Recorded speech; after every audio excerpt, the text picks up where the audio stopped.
And we are live on YouTube. Son of a gun. Holy mackerel. Yeah, I got some stuff on my mustache. I had taken some it's like antacid, stuff for heartburn, and it's in liquid form, and I took a swig and I must not have gotten it out of my mustache. So I don't have a mustache, not technically milk, but close enough to it anyway. Uh-oh. Where'd my screen go? My screen went black.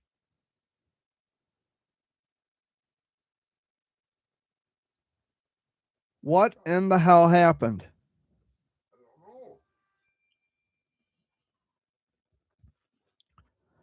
Um, okay. I don't know if you guys can still see me or not because no, I'm not playing a fucking video. What happened?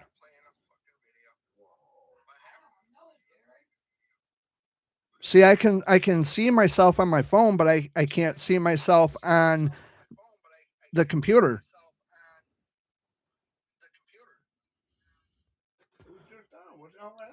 I moved it just a little bit.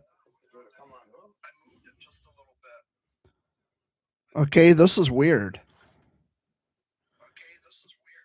Um, let me see if I can fix that because I know, guys, you can see it on your monitor, and you can hear me talking, but I can't see myself on my monitor.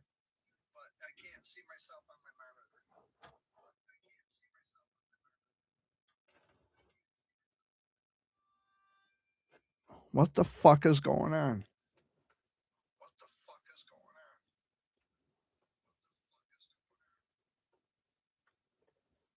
Okay, this is stupid. This has got to be a first. I know. I don't know what the fuck happened here. Well, my webcam's still on, and I can hear myself on my phone and see myself on my phone, but I can't see myself on the fucking screen. What the fuck is going on here with this son of a bitch?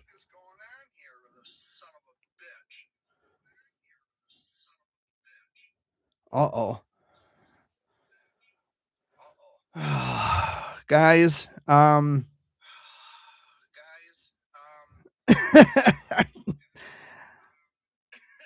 let me yeah, because we're 3 minutes in. I don't know what the fuck happened to my screen here. Um I mean, that's really stupid. Hold on a second. Let me see if it's something to do. Maybe it loosened up on the back of the tower on the computer. Hold on, just a second.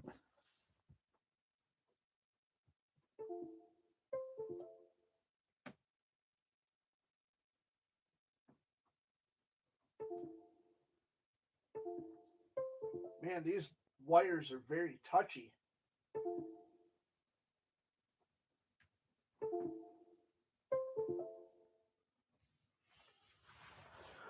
What the fuck is going on here? Ah, there we go. There we go. Now I can see myself. I don't know what the fuck happened, but I'm back again. So there goes about 5 minutes of my life I'll never fucking get back. Huh? No. It's still showing that it's we're 5 minutes or 4 minutes into the show. Guys, I do apologize. I don't know what happened. It's just like the screen went blank. But we're back on. My name is Jared Fuller, aka the Jer Bear. What I was supposed to have said 4 minutes ago. Today's date is Sunday, April 12th, 2026. And joining me off camera this week is my dad. You can, I mean, he can see himself, or maybe not because he's off camera. Amy is at the kitchen table. So she is also not going to see what I saw or what dad saw. Um, that was really weird. I moved my monitor. I adjusted it just a little bit, and then all of a sudden it just went black. The screen went completely black. But we're back. We're back. For now. I'm gonna move it back just slightly, 'cause it's a little too there we go. There we go. That's much better. I hope you've all been doing well and having a great weekend. I hope you had a great week. Um, so there is a lot to talk about, and I should have started off with that 5 minutes ago, but of course, technical weird shit going on. Um, so I'm doing okay. Hello, Alex. I hope you're doing well, buddy. Hope you're enjoying your weekend. So, how was your week, Dad? Busy, wasn't it?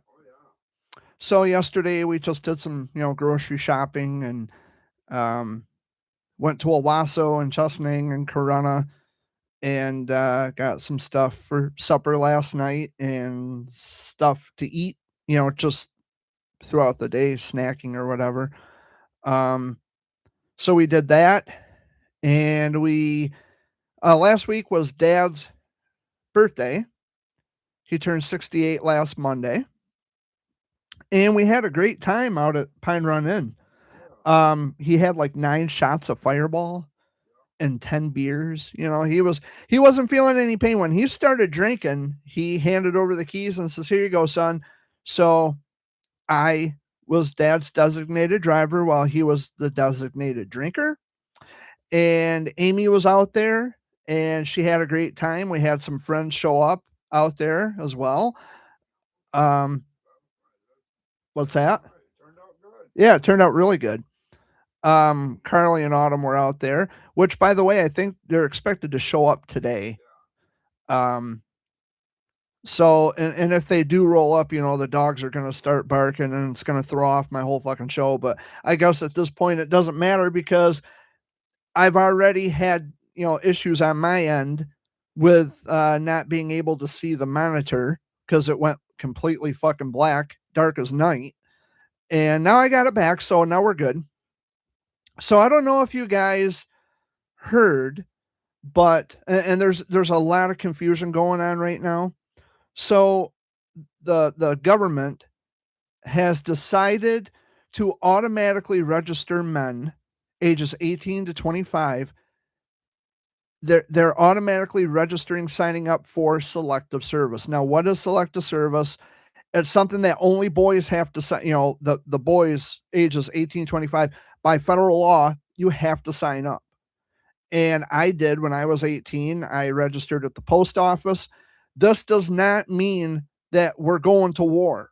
And I know there's a lot of confusion because we're kind of at war with Iran, but then we're kind of not because it didn't have congressional declaration, that is. But anyway, I'm not talking about that. I'm talking about selective service. So what that is, all men between the ages of 18 and 25, you are required by federal law in America to register for selective service. You have to sign up. You have to go to the post office or you go on the selective service system website, sss.gov. You can actually be put in prison for not registering for selective service. There is no draft. Okay, there is no draft. We haven't had a draft in the United States of America since the Nixon administration, and that was since 1973. Congress has no plan to reinstate the draft. And if there was a draft coming back, it would have to have both congressional and presidential approval and authorization. And they're not planning on bringing back the draft. What they're doing is they're just making it easier for young men between the ages of 18 to 25 to register for selective service. Now, the question is, if I have autism or some kind of a health issue, do I still have to register? And the answer is yes. You are still federally required to register. That is federal law. You have to register for selective service, irrespective of disability.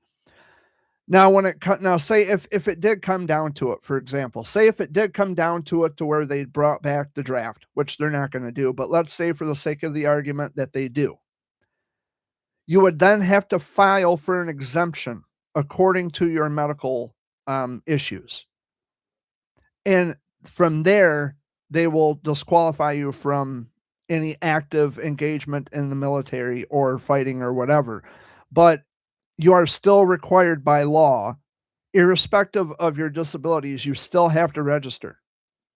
So, instead, and this is going to take shape in December. This is going to go into effect in December where they will automatically register you. Instead of like when I had to do it, I had to go to the post office, I had to do it myself. But now what the government is doing, they are going to go by data, like driver's license or anything even remotely pertaining to you that's public information. Oh, thanks. They're going to go by that information and they're going to automatically sign you up for selective service. Again, this does not mean that the draft is coming back. There are no plans. I looked it up. There are no plans with Congress or the president to reinstate the draft. We haven't had a draft in about 53 years. Not since the Nixon administration. That was the last time we had a draft in the United States of America, and that was back in 1973. They're not bringing back the draft. But you still are, by law, you are required by law, if you're a male, and this is just for the men between ages 18 and 25, you have to register for selective service. It is the law. You have to do it. There's no getting around it. So what I'll do is I'll put a link to that website in the chat, just in case you have not registered. So, oops. So there's a link in chat. Well, I don't know why it's not here. Well, that didn't work. Let's see, selective service system. Okay. So what I'm going to do is I'm going to go this route. If it'll load. Come on. Okay, cool. So we're going to do it this way. Sign up for selective service for men ages 18 to 25. And you are required by law to do it. You have to do it. So there. You have to sign up. It is the law.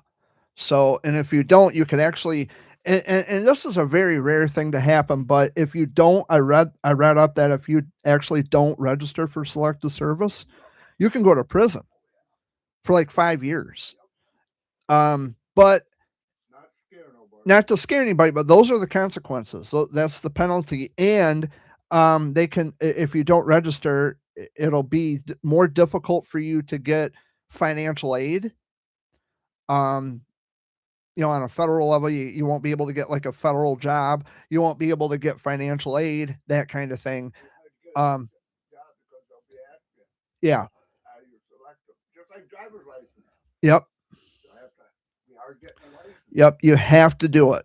So I want to make sure that if you are ages 18, 25, and if you have not signed up for selective service, I just put a link on the website. Don't say I didn't help you, because I absolutely fucking did. I just don't want to see anybody get in trouble, and get on it. You have to.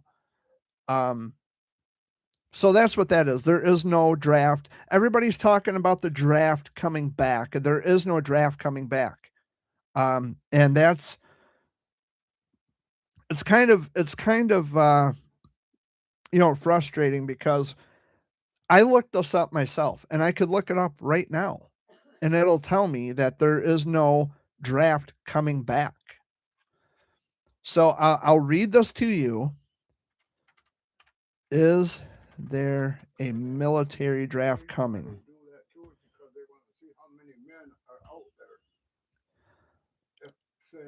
For some reason something does break out. Yes. So here's, and by the way, military since 1973, military has been all voluntary. There is no draft.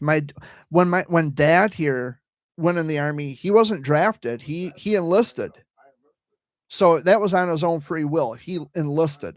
The draft was done by the time Dad went into the service. So I just did a Google search because I fucking love Google. It says there is no active military draft in the U.S. and no plans to reinstate one.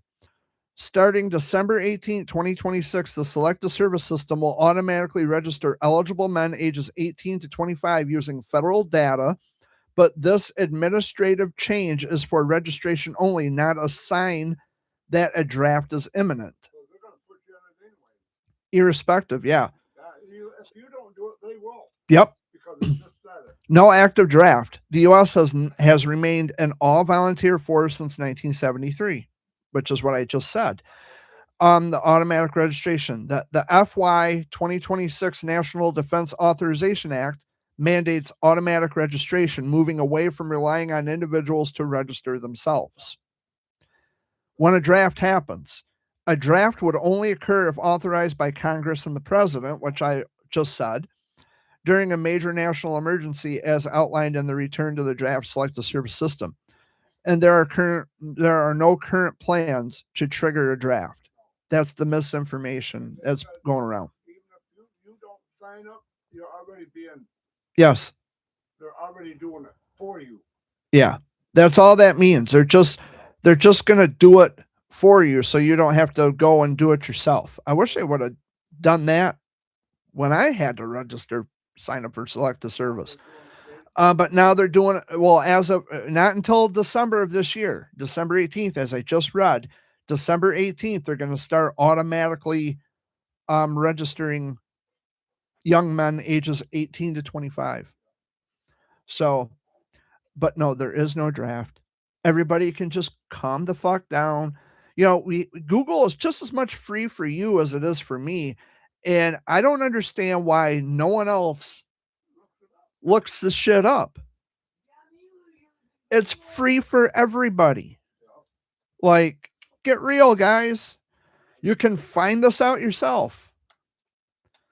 But I Google is like my best friend. And if you don't know how to do it, which like me, Yeah. have somebody help you. Yeah. Well, I put the link into the chat to the Selective Service System website. Make sure you register. I don't want to see anybody get in trouble. But if you don't, And that's okay because they're going to on the 18th of December anyway. yeah, but even still, Makes you know, feel good that you did do it. yeah. You know? But no, there is no draft coming back, and everybody's saying that there is no draft coming back. Nope, not gonna be one. No, we haven't had one in 53 years. I think we're good because there's more than enough people voluntarily enlisting in the military. Or already over there. Yeah, and there's no need to do it. So just calm down, relax. Because and I'll be honest, when I first read that, it's like, no, they're not bringing the draft back. No way. So that's when I did a Google search, and they said no. The Congress and the president is not bringing back the draft. It just means that when it comes to Selective Service, they're automatically going to register you. Take me back anyway, they're good. No, I'm almost 40 years old. I don't think they're going to take me. I got health issues myself. Yeah. But anyway, now that we got that out of the way, yeah, how are you? I'm actually doing okay. I'm having a pretty good day today. It's currently 73 degrees outside. It is beautiful outside, but we do have a chance of severe weather on Monday and Tuesday. So it's something we're going to have to watch. Southern Michigan has been getting hit time and time, and this is only April. And our severe weather season started, I think, in February? And that's winter. That's officially, still winter. And it's like, why the fuck are we getting severe weather during the winter time? I've seen fucking snow all the way to April. Yeah. Well, this is April. But we couldn't work. But this is April. Yeah. And northern Michigan has gotten snow already. Again, a matter of fact, they just had, I think, a fresh coating. And then this morning they got rain, heavy rain. So yeah, it's a sloppy mess up there. We don't need no more rain here. Yeah, we had, holy shit, we had issues with flooding everywhere. It was last week we went to St. Charles. Yeah. So Get through the bridge. so Dad and I went to St. Charles last week to check out the flooding. And there's a railroad bridge that goes through St. Charles. It's called the Saginaw Valley Rail Trail. Used to be railroad tracks. Now you just ride a bicycle. And you can take a bicycle from St. Charles all the way out to Van Warmer Road, which is out in, like, it's the border between Swan Creek and James Townships. So it's out by Saginaw, just back this way from Saginaw. But the rail trail goes a long way. Well, anyway, Dad and I went down by the DNR field office there in St. Charles, and the Bad River was really high from all the rain we had gotten. And there were a couple of guys down there who had a boat with a motor on it. And they said they went underneath of the bridge. It was a flat bottom boat too. Yeah, and it was a flat bottom boat, and there was 4 inches clearance They had to dug between the water and the bottom of the bridge, which means that they would have had to have lied flat lie down on it. flat on the boat. If there's only 4 inches, Yeah. how would they have fit? Even that motor though, how would they get Yeah. that motor fixed? That Unless they meant 4 inches from the top of their head to the bottom of the bridge. that might have been, but still. But still, I mean, 4 inches from the water to they couldn't have fit through there if there was 4 inches from the, probably from their heads. I mean, they probably went like this and had to duck a little bit so they wouldn't hit their head on the. Yeah. Well, anyway, you don't take a boat out in a flooded river. Especially like that, 'cause those currents were strong. And if you were to capsize, you'd be gone. That'd be the end of you. Because the rip currents would move so fast. If you capsize in your boat, the currents are going to pull you away, and you won't be able to swim out of them because the currents will pull you under. You won't. There's no escape, which is really stupid and dangerous. But yeah, so the rivers were really high. The Bad River and St. Charles, and then this little creek down the road here was almost over the road, but not quite. It came close. It was starting to wash up into the fields, but then after a couple of dry days, and it's been windy and warm, so a lot of the rivers and the creeks had receded. But then they're talking more rain tomorrow. So, but the good news is that Michigan is officially out of a drought. After nearly 3 years of being in a drought, we are officially out of a drought. We're good now. We have gotten all the rain that we need. So we are done with the drought, which is good news. But yeah, last week was Dad's birthday. He turned 68 on April 6th, and he had a great time. It was a wonderful time. Of course, Dan Richards, which, by the way, tonight is the Fox Sunday Flashback with Dan Richards at 7 o'clock on 103.9 The Fox. There is a link in the chat. From 7 o'clock tonight, and that's Eastern time, from 7 until 10 o'clock. No, 11 o'clock. 7 to 11, 103.9 The Fox. And Dan is taking requests. So it's 810-230-9777. Not right now.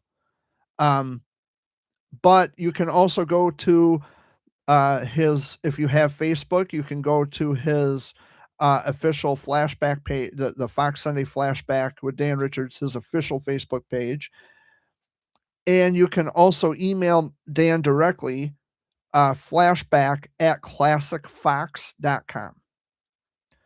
But if you tune in tonight at 7 o'clock, I'm sure Dan will have that number and all that information readily available for you, and he'll announce it on the air. So that is the Fox Sunday Flashback with Dan Richards exclusively on Flint's Classic Rock Authority, 103.9 The Fox. I always do that for Dan. Because Dan is one of my good buddies, and I always help him out, and I'm very, very happy to help. Yeah, Dan the man. So this week, I don't know what our plans are for this week. I don't know if we're going out to Pine Run tomorrow night. I never know because I don't know how the money situation's looking, and then I gotta make sure that I've got money just in case I need it for other things. Oh, and by the way, I got my car fixed. I finally got the calipers replaced on my car. And thank you, yeah, thank you, Tony Euchre, for doing that for me. I appreciate it. We had some, what's that? Yeah, it was a lot cheaper. The shops wanted hundreds of dollars. And Tony was like, yeah, fuck that. I'm not going to charge you that much. I'm not, yeah, so he only charged me $150, which not bad. And now that I'm, yes, you need a special tool. And now that I'm driving it, I'm going down the road. I don't hear the grinding anymore. So that's what I like to. Oh, I need to shave my head. Yeah, I'm feeling vibrate. I think it's on the passenger side front tire. There's like a vibration thing going on, so I'm gonna have to get that tire swapped out. And yeah, then I should really be good to go. 18-inch tires. Yeah. I didn't think they were that bad. Yep, 18-inch tires. I don't need an oil change. I already got that taken care of. So so I guess it's just a new tire. And then I'll be good to go. But yeah, I didn't do anything this weekend other than I went to Owasso yesterday to do some minor grocery shopping. Yeah. Holy fuck. The price of beef and pork is just outrageous. So I made my taco salad last week. Yeah. Somebody ate the last bit. And because I suggested taco salad. And Amy says, yeah, go and get the stuff to make taco salad. We haven't had your taco salad in a long time. The hamburger was the most expensive ingredient in the list. The list of ingredients for the taco salad, the hamburger was the most expensive. For a little package of hamburger, I paid $16.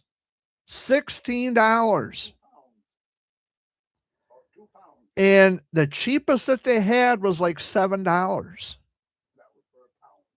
And I just couldn't believe it. It's like, why? What the fuck? Why is it so damn expensive? I mean, I checked at Meijer and I checked at Walmart yesterday. No different. No different. They're outrageous. So I know it's not just the smaller markets, but it's like, why is the cost of pork and beef so expensive? And I could look it up. Well, chicken's getting that way. Yeah, poultry is getting out of hand. Why is the cost of beef so high right now? Beef is expensive primarily due to a historically low U.S. cattle supply, the smallest since 1951, driven by long-term drought, which we just got over a drought, so that shouldn't be a problem, high production costs, and previous herd liquidations.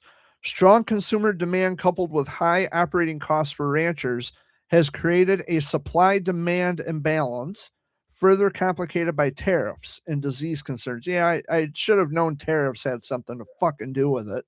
Thanks, Trump. Yeah,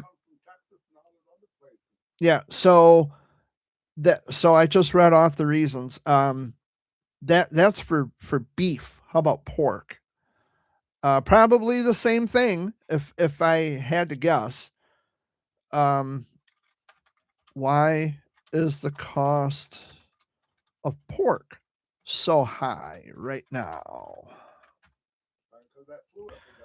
Pork prices are high due to a combination of reduced hog production, fewer sows, low inventory and cold storage, and strong demand, including increased exports to Mexico. Specific factors like California's Prop 12, which limits production of certain pork products, and the high cost of competing meats such as beef are also driving prices. Yeah, it's always something. It's ridiculous. But I figured at some point tariffs might have had something to do with that, thanks to our current Cheeto in charge, douche nozzle president. Yeah. So I also read with like deer hunting. yeah, I just seen this. yeah, $1 per person. yeah. You can't get 2 or 3. No. 1. Yep. Wow. Yep. And they're trying to, I think they're passing a law about turkeys too. I don't know if you saw that. Michigan's turkey laws.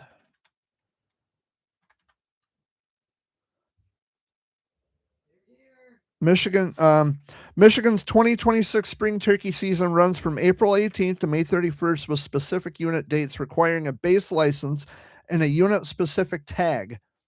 New for 2026, hunters must report all harvests within 72 hours via the Michigan DNR Hunt Fish app or online. Mandatory tagging, either paper or electronic, is required immediately upon harvest. And I had to read that fast because if we got company, the dogs are gonna go fucking ape shit. Let me check my camera.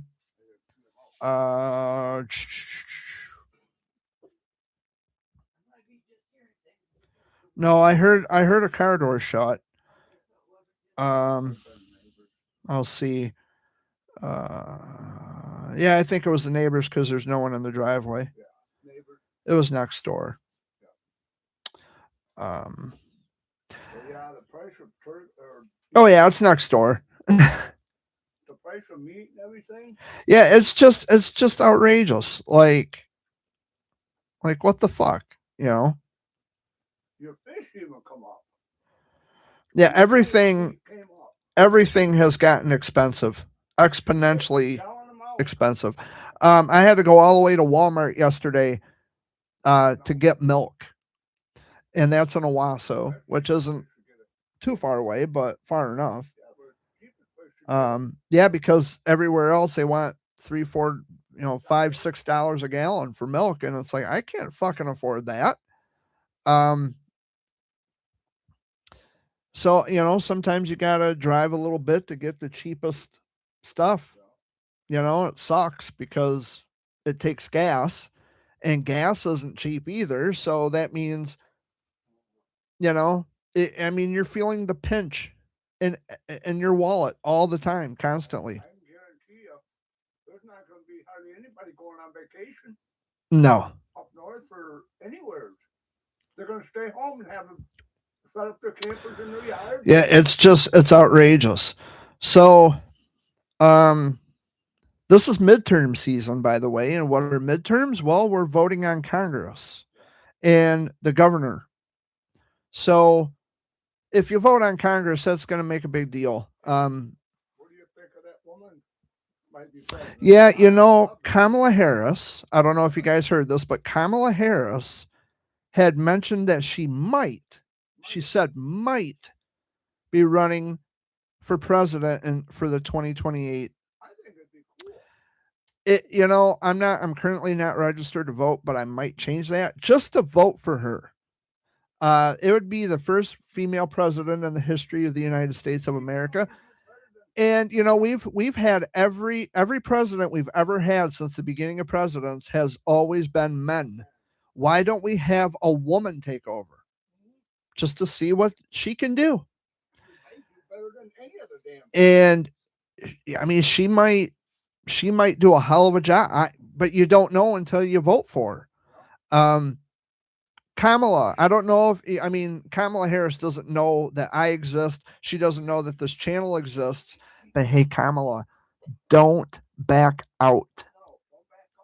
And when if you really and truly want to run for president of this country, make sure no, make sure you have a fucking plan.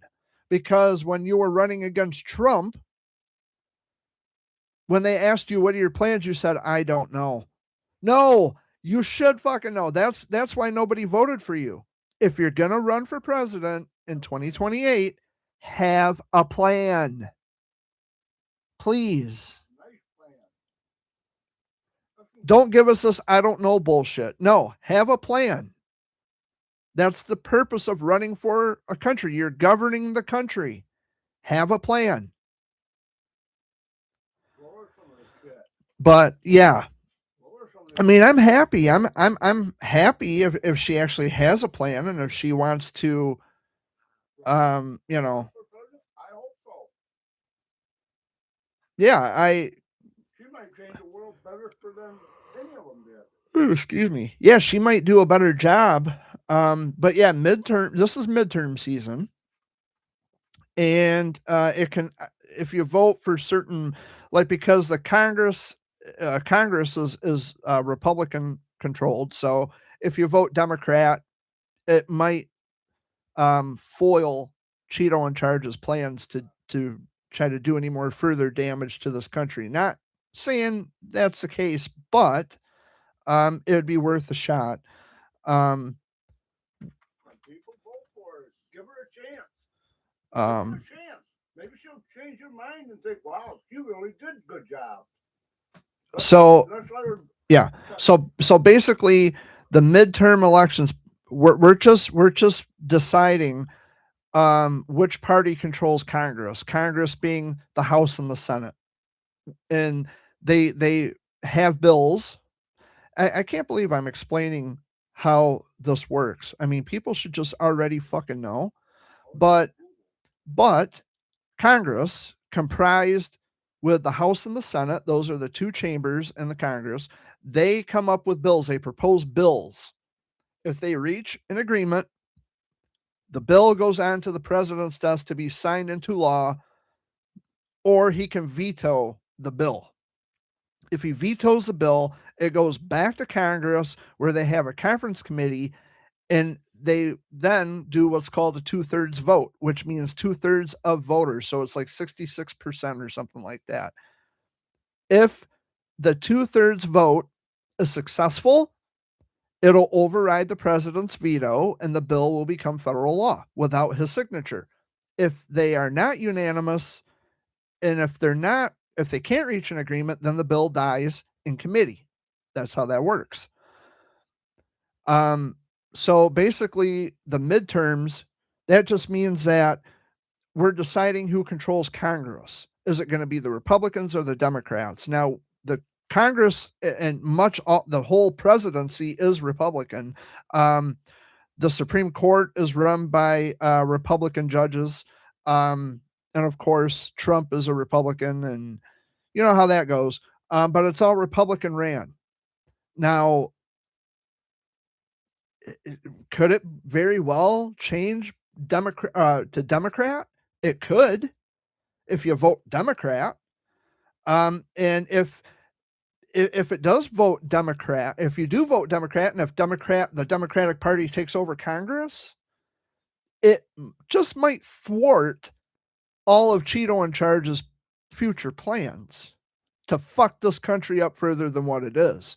So it would probably be a good idea if you're going to vote in the midterms, vote Democrat. That would be my advice. But I mean, you're going to vote who you're going to vote for. Um, I might just re-register to vote in the midterms. I just might do it. Vote Democrat. And I know how people feel about the fucking Democrats, blah, blah, blah, blah, blah. They're all about raising taxes. Well, it can't be any worse than what this motherfucker currently in charge has already done. It can't get any worse. Do I think my vote counts? Not just my vote, but it has to be a collective, united thing. some of us know how the government works, and there's a reason why Congress is in the legislative branch, and Trump and JD Vance and all the cabinet members are in the executive branch. Now, who are, I'm going to give you all a lesson. Who are the cabinet members? What does that mean? Who are Trump's cabinet members? Cabinet members are the heads of the federal agencies. So you've got like the Department of Justice, the Department of Homeland Security, the Secretary of Defense, Pete Hegseth, he's a cabinet member. All these people who run the federal agencies under Trump, they are cabinet members, the people who are in charge of the federal agencies. So if you were to type in Google, is Pete Hegseth a cabinet member? Is Pete Hegseth a cabinet member? Yes, he is. He is a member of the cabinet serving as the United States Secretary of Defense, as I just told you. Referred to as the Secretary of War, which is fucking absolutely stupid. It is not the Secretary, it's the Secretary of War, the Department of War. No. Pete Hegseth is the Secretary of Defense. He is in charge. He is a cabinet member under Donald Trump. And all of the main like the heads of the federal departments, the federal agencies, those are Trump's cabinet members. So if Trump signs an executive order, which by the way, executive orders are not law, but executive orders carry the force of law, meaning that when Trump signs an executive order, JD Vance, the vice president, it doesn't apply to the president or the vice president. Executive orders apply to the cabinet members, the heads of the federal agencies. They have to go by what Trump says. Trump, being in the executive branch, it means that Trump deploys troops. That's why they call him the commander in chief, because he deploys troops. I get him. So that's how that works. Trump is the commander in chief. Now, why is the president in the executive branch of the government? Because his job is basically in the description of the branch of the government. It's the executive branch. Now, when Congress signs bills and they pass it on to Trump, and if he signs the bills into law, that means that he has to execute the federal laws. He is the executor of laws. If he's signing it into law, he has to enforce it. That's what that means. And the reason I explain all this is because there, in the off chance that there may be people here listening who may not understand how it works. Hello, Harley. You're fine, buddy. I was having a bit of technical difficulties at the end at the beginning of the live stream, and I couldn't see my screen. It was pitch black. So, but yeah, that's how that works. I just went through a whole explanation on how government works. Did you understand any of that, Amy? No, she didn't understand any of it. So that's how that works. Something interesting too, I wanted to point out. As soon as Dad gets in here and stops triggering my sensor activated fucking doorbell.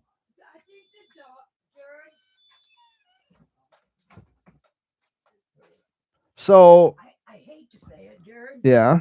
If it ain't one of the dogs, It's Dad. It's one of you two playing with it.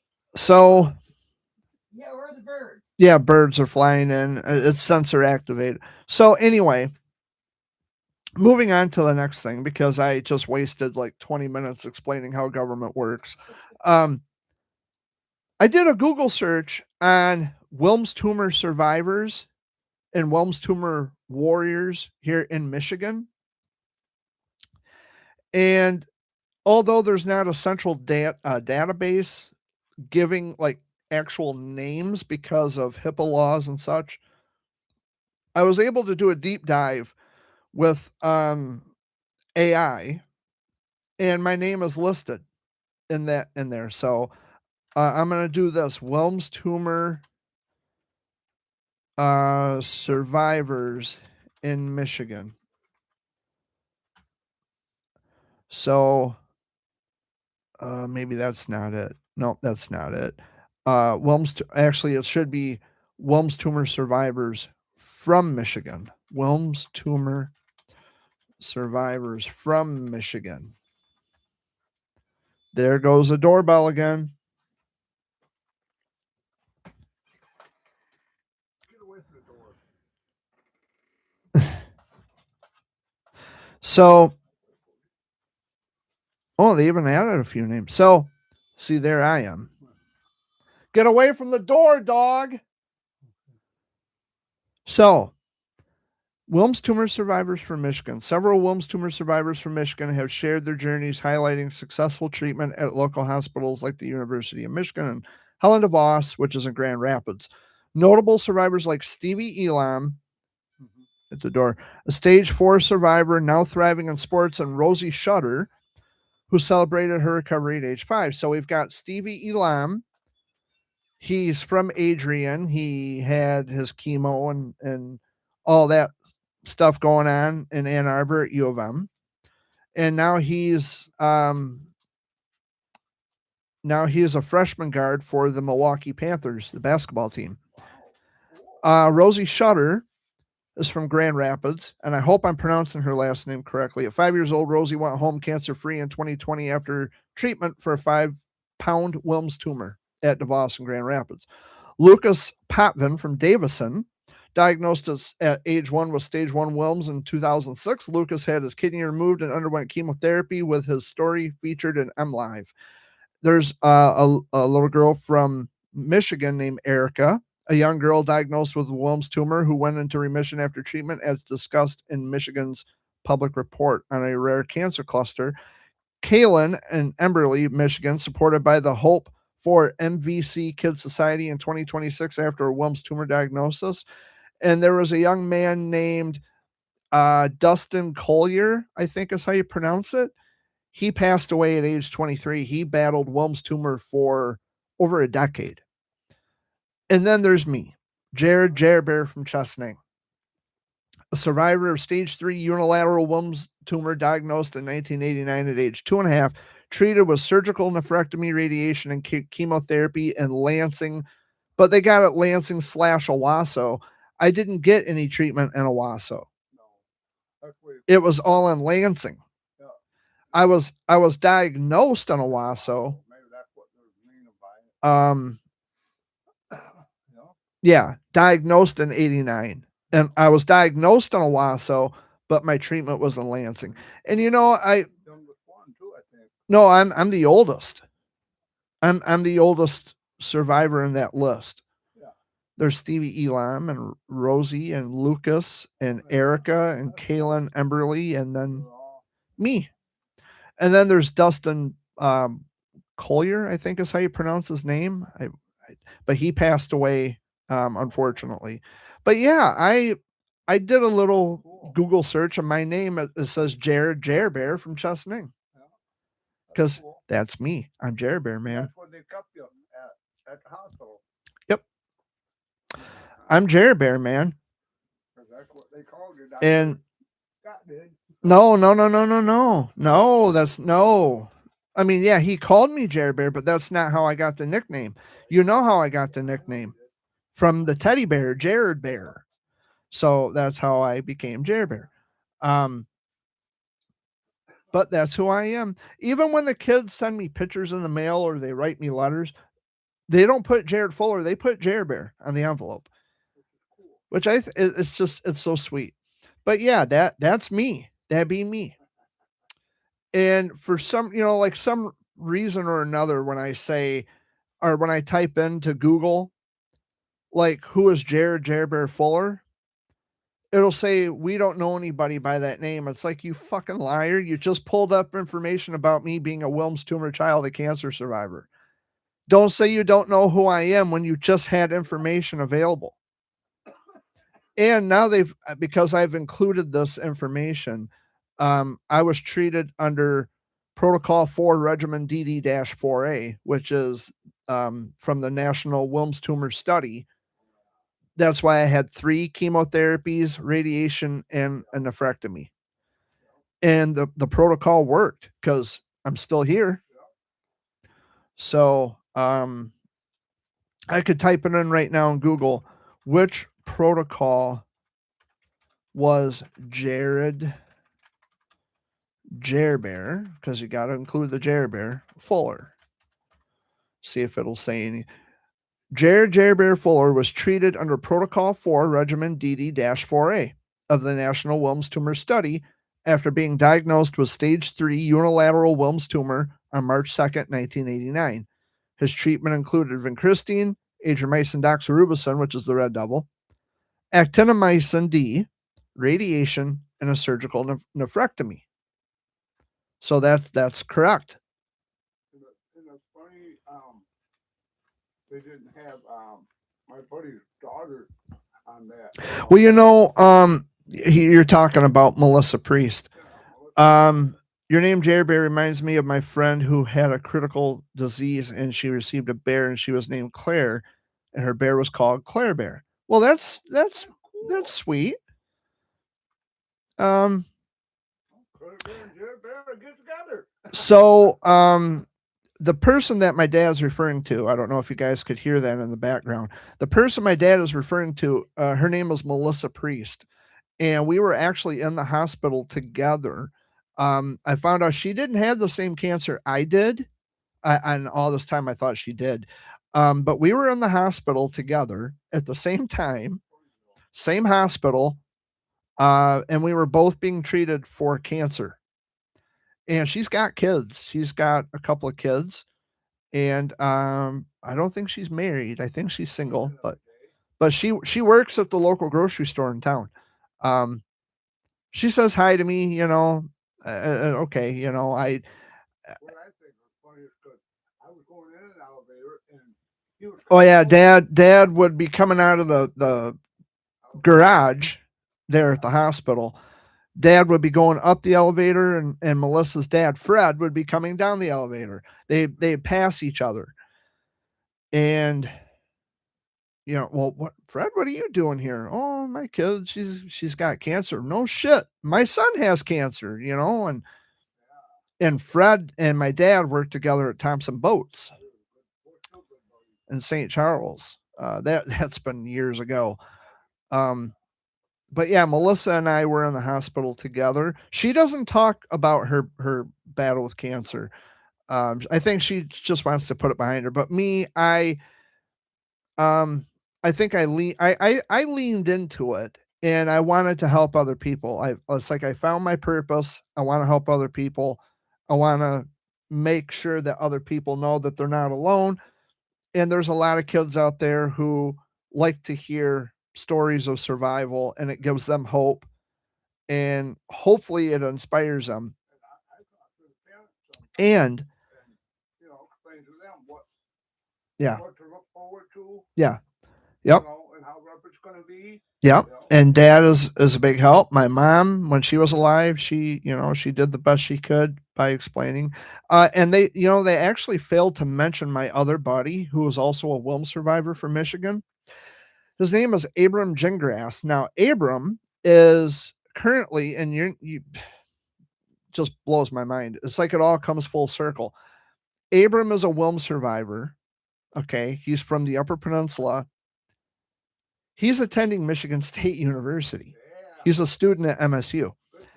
And he is the founder of a I think it's a drink called Volts.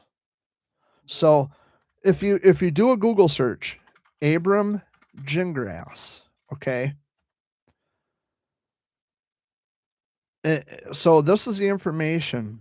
You can Google just about anybody. So he's started I think it's a drink. Let's see, Volts. Fuel your drive. Through Volts, my mission is to build more than just a business. It's to help people overcome challenges to support their health, wellness, and to remind ... Um, maybe that's not the right one. Yes, it is the right one. Yes, it is, because that's Abram right there. That's my buddy. That's Abram. Wow. Good for him. Yeah, he's stepping up. Good for him. My journey with Volts began with a simple question: how can I glorify God while okay, so he's, and this is not a shot at Abram. He's, the whole family, they believe in God. That's fine. That's fine. Nothing, I got no comment about that. As a former athlete, I saw firsthand how traditional electrolyte drinks failed across the board.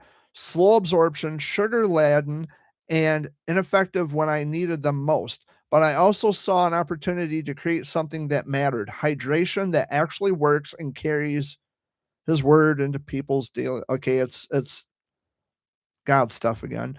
But with all that aside, with all the religion stuff aside, Abram, I'm proud of you.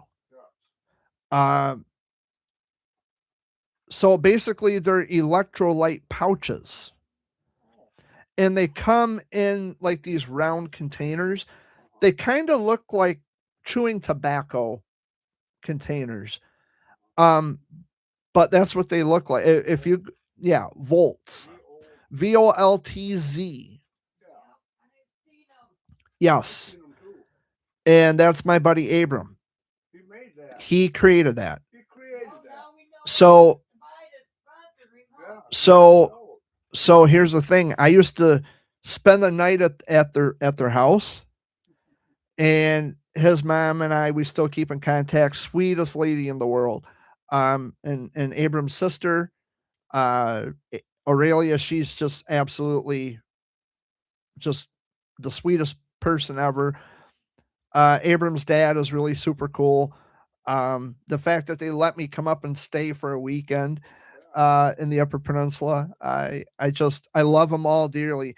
And and like I said, I don't have to agree with, they have their own beliefs, which is absolutely fine. It doesn't change my opinion about them. It doesn't make me love them any less because they carry religious beliefs. I don't. Um, all that aside, and apart from all that stuff, I mean, I wouldn't even care if they were, Republican or Democrat. It would, none of that matters. All that matters is that the Gingras family, they are extended family of mine. And Abram, I am so proud of you, kid. That's just the coolest. He's really making it happen. He's getting it off the ground. And I love that kid. I remember the first time I met him when his mom invited me up to their house. The first time I met, he was still kind of a young kid. And we were sitting in their kitchen, and they got like this island in their kitchen. And he was so into Star Wars. Abram loved Star Wars as a kid. He still might. I don't know. He still might love Star Wars. But he was telling me, and this was coming straight from him. He was telling me what he would want to do for other kids, or the advice that he would give other kids who are currently in treatment. And it's like the whole room went silent because he was speaking from his heart. And he is just an absolutely remarkable kid. And now he's a grown man. He's in college. He's at MSU. Go Green. I'm just so incredibly proud of him and how far he's come. He had once back in 2011, I think it was, he had a fundraiser at his hometown. And for the Michigan chapter of the Make-A-Wish Foundation, do you know how much money he raised? $11,000. And although $11,000 is, it's a nice chunk. It's a nice chunk of change. It's not a humongous amount, but 11,000 is still a nice thing. And that's $11,000 worth of difference that he did. He made the difference. He raised $11,000. That's still a lot, and it still matters, and it still means something. Yeah, I'm just so incredibly proud of him. He is just an amazingly remarkable kid. I just love him dearly. So yeah, that's how I end the show. We're already at the hour. Dad, anything else you want to add before we go? No, just take care of each other and love neighbors, love one another, Amy?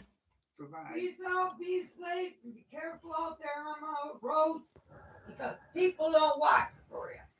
That's true. People don't watch, even when the weather's nice. And they like passing on a yellow line.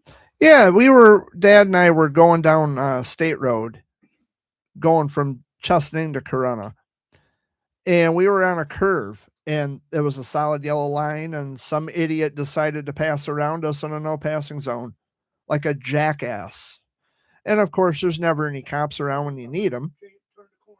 Yeah, and then they hurried up and turned the corner. Mile away, Um, up road, they turn the corner Thank you for your time, Jared. I hope you have a good rest of your week. Stay safe. And you too, Harley. And for everybody else watching this week for this Sunday video update, Alex Engineer and Harley, and for the people who just kind of peek in and leave and peek in and leave, you have a great week too. So that's how we end the show. I love you guys. I'll see you next week on the 19th. Man, already. yeah, that's going fast, which is a good thing. So anyway, guys, stay safe and take care of each other. Be nice to each other. Spread a little love and kindness everywhere you go. And try to make the world a better place because we need it now more than ever. See ya.